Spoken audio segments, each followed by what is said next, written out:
Now, I guess we should also just talk about palettes, i.e. the surface on which you lay out all your colours and do all your mixing on. So here's a wooden palette, one that I often take out with me when I'm painting outdoors. But as you can see, it's actually quite a small surface to actually mix your paints on. And so in the studio here, I made this beast of a mixing area, which actually, as time goes on, you can see all these paints are slowly encroaching on my space. So I'll probably end up with probably a smaller space than that palette by the, in a few months' time. But anyway, and what I've done in this case is I've made this little sort of unit to put this palette top on, and basically underneath this surface here is glass. It's a sheet of glass sat on a piece of white MDF. Now the joy of it is that when this does all become unusable, I literally just lift the sheet of glass off, ditch it, and put a new piece of glass on there, and it's like having a whole brand new palette to start on all over again. Clearly, if you don't like mixing on a white background, you can use a piece of coloured paper or something if you want something more that mimics the more natural wood colour, which gives you a different tonal sort of value to mix on. If you want to create more that sort of colour, then clearly you can just use a bit of coloured paper or something, slip it under the glass, and Bob's your uncle. So it's a great way of giving yourself a larger area to work with, and being glass, it's very easy to sort of clean afterwards. And it's something I saw years ago somebody using, and I thought, what a great idea, and gave it a go, and I haven't really sort of looked back. I just thought I would mention when I was talking about white spirit and the distilled turpentine, you can buy these rather dinky little containers which clip onto your palette to keep your distilled turpentine in, for example, so that while you're painting away, you can have a little dabble in there and mix away. But I think most people these days, they tend to just have their particularly if you're working outside, tend to have your palette just on a surface somewhere, just in front of your easel maybe. In which case there's absolutely no need to go down the route of buying these rather fancy little containers. Far better use some wonderful tins. And this is one guilty pleasure of mine, in that I drive Emma mad, because every time we have chopped tomatoes or anything like that, I've quickly run off with the tin, taken the paper off, given it a jolly good old spruce up, and it sits over there in my little cupboard of delights, really, which is endless quantities of tins. But it's all good recycling stuff, isn't it? So the tins live again as containers for white spirit or distilled turpentine.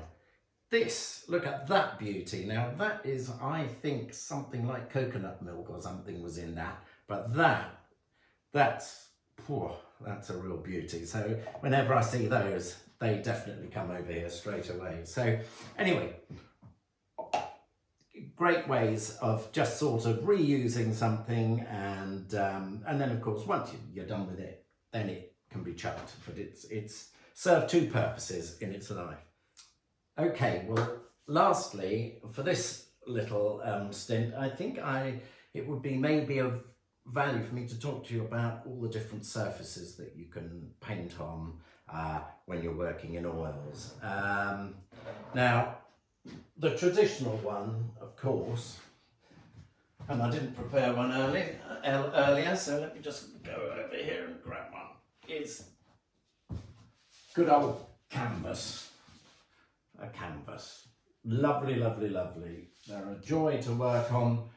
This one I've toned down already in preparation to work on top, but you know, they all come white with white primer on them first, and you can sort of tint them down if you wish to do that before actually starting work. I'll do a separate little session on you know, toning down surfaces before you work, because there's a whole host of reasons why that's a beneficial thing to do.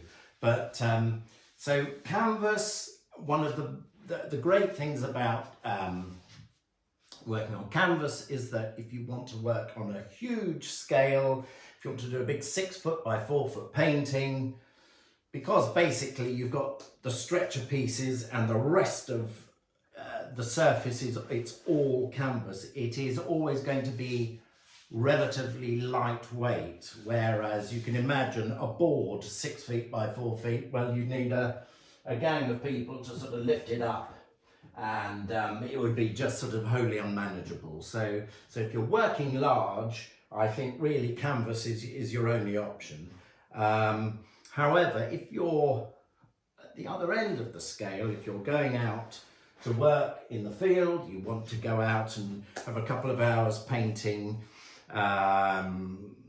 in the landscape, then I always tend to go more for the, actually I tend to make my own boards, which I'll talk about in a minute. But if you want to just buy something off the peg, as it were, these canvas boards, these ones are Loxley ones, but there are all sorts of other makes you can buy. So they're very thin. They are incredibly cheap to buy.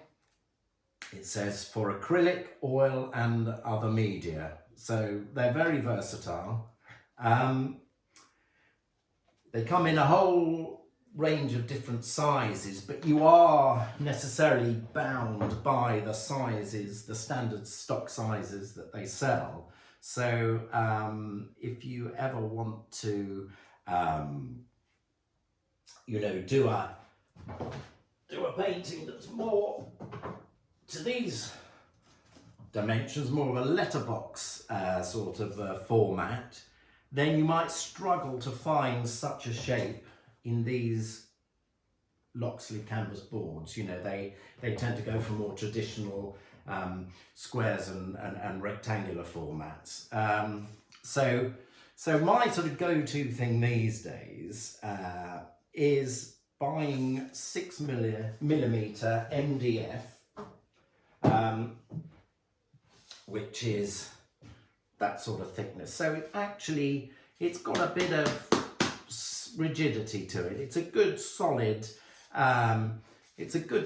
surface, but it's relatively light. It's not, you know, you can take it out in the field and it's easily transportable.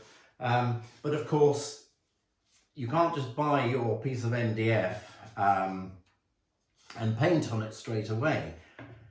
The downside over buying an off the peg one of these boys is that you have to prepare it yourself. You have to prepare the surface, and we do that in the following way.